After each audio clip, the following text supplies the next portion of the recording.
ৰক্তদান মহান দান আপোনাৰ এটোপাল তেজে কাৰোবাক দিব পাৰে জীৱন দান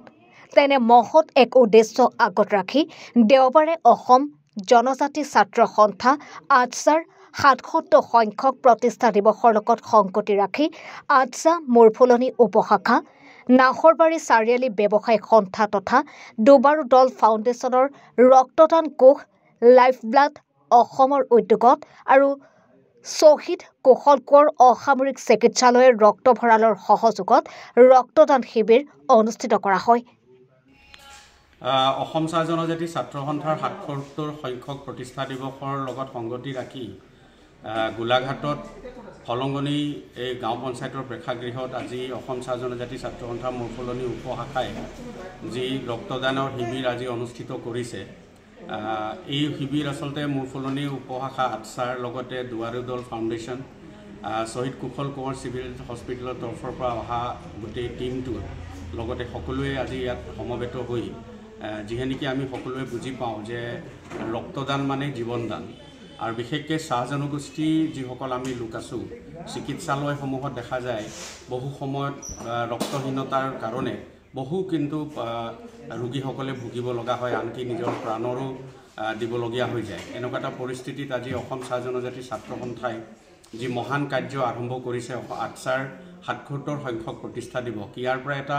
আমি বাৰ্তা প্ৰেৰণ কৰিব বিচাৰিছোঁ। মই নিজে আজি ইয়াত আহিছোঁ আৰু মই নিজেও আজি ৰক্তদান কৰিছোঁ। ইয়াত মানে আজি আটছাৰ কৰ্মকৰ্তাৰ লগতে আমি এটা চেষ্টা চলোৱা হৈছে যে চাহ বাগিচা অঞ্চলত বসবাস কৰা চাহ জনগোষ্ঠীৰ যিসকল লোক আছে সকলোৱে যাতে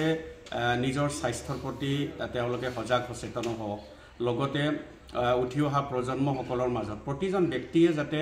মানৱ দৰদী হিচাপে তেখেতলোকৰ সদায় আগবাঢ়ি আহে। যেতিয়া যাক যেনেধৰণে ৰক্তৰ প্ৰয়োজন হ'ব সেই সময়ত তেওঁলোকে আগবাঢ়ি আহে। চিকিৎসালয়সমূহত দেখিবলৈ পোৱা যায় যে 1 ইউনিট ৰক্তৰ বাবে কেতিয়াবা বহুখিনি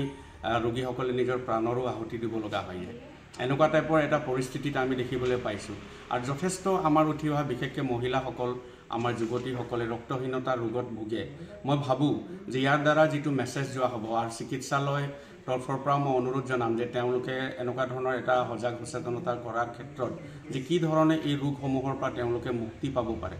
লগতে প্ৰতিজন উঠি অহা প্ৰজন্ম আটছা কৰ্মকৰ্তাকে ধৰি সকলো ৰাইজে যাতে ৰক্তদানৰ কাৰণে তেওঁলোকে সদায় আগবাঢ়ি আহে, তাৰে এটা মহান উদ্দেশ্যৰে আৰু আটছাৰ ৭৭ সংখ্যক প্ৰতিষ্ঠা দিৱসৰ লগত সংগতি ৰাখি